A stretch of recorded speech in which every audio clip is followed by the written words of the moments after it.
Brendan Rodgers said earlier that Celtic fans had to have a little bit of patience. Well, guess what? 3 hours later, their patience has paid off. Just not in the way they wanted it to. Welcome back to Fog Football. Fabrizio Romano, Sky Sports Scotland, anybody with that blue tick is reporting this news as Matt O'Reilly to Brighton gets a here we go. Agreement sealed as reported earlier as Brighton Hove Albion FC complete one more massive signing. Celtic to receive 25 million fixed fee plus add-ons up to 30 million package. Record fee in Scotland. O'Reilly and Kadioglu done deals. Holy moly, it is the saga that just felt like it was going to ramble on all summer long. But as we sit here, 23rd of August 2024, Matt O'Reilly, who Brendan Rodgers said earlier was a part of his match day squad for tomorrow, looks like they're going to have to pull the plug. Looks like they're going to have to take Matt O'Reilly out of it because the deal has been agreed in principle and it's a Scottish transfer record. You know, there is no two ways about this. I know we've made about 1 million fids on Matt O'Reilly, but we have to talk about it again. You know, it's record breaking. It's a massive deal. And, you know, I'm seeing a lot of banter on Twitter. I'm seeing a lot of banter across social media. Oh, it's all right. We can now finally admit that Matt O'Reilly is good. Or saying some Rangers fans, because obviously it appears he's not going to be a Celtic player much longer. But of course, let's look at everything else that's happened this summer. Give you a quick recap. At Atlanta, he had 5 bids rejected for Matt O'Reilly.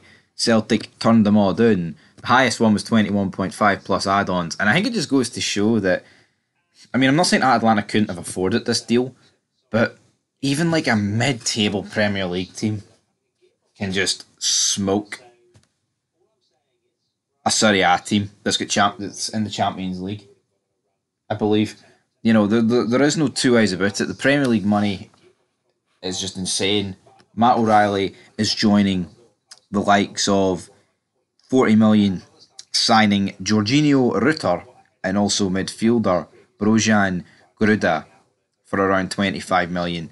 So there's 40 million for him up front, 25 million for Gruda. Looks like it's going to be 30 million for O'Reilly. And like I said a wee second ago, they've already confirmed the signing of Kadioglu. So Brighton making signings. Could this give the green light for Billy Gilmore to move to Serie A potentially?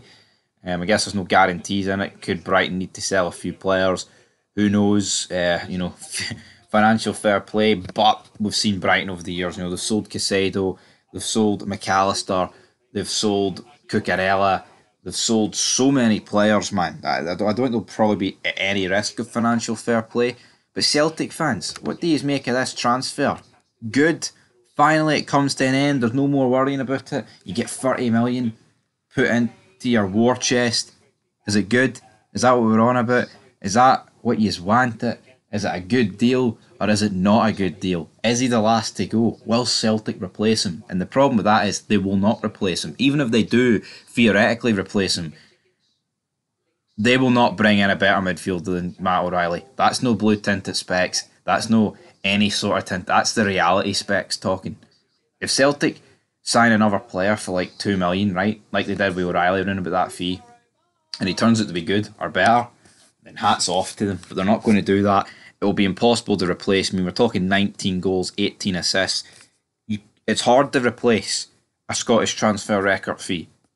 Like you look at ones that have been around that ballpark in recent years. Rangers have not replaced Calvin Bassey, nowhere near. Celtic have nowhere near replaced Kieran Tierney. Absolutely nowhere near. I mean, I guess the one you could argue, like Edward going to Palace, I mean, I guess Celtic have replaced him with Kyogo. But, yeah, as we've said there, we've mentioned about 4 players. Only one's kind of worked. Who will Celtic look to bring in here? I think there's going to be a lot of pressure on Celtic to start signing some more players now. You know, I think fans were content with them just pissing about if they didn't lose anyone. This looks like O'Reilly's away. Could Atati now leave? Could Kyogo now leave? This could be the first domino. This could be the domino effect. They could all start falling. They could all start crumbling. But yeah, it's a good move for all involved. I'm sure it will be back to cover the official deal, but it's a transfer record in Scottish football. Put it in your calendar. Till then, peace.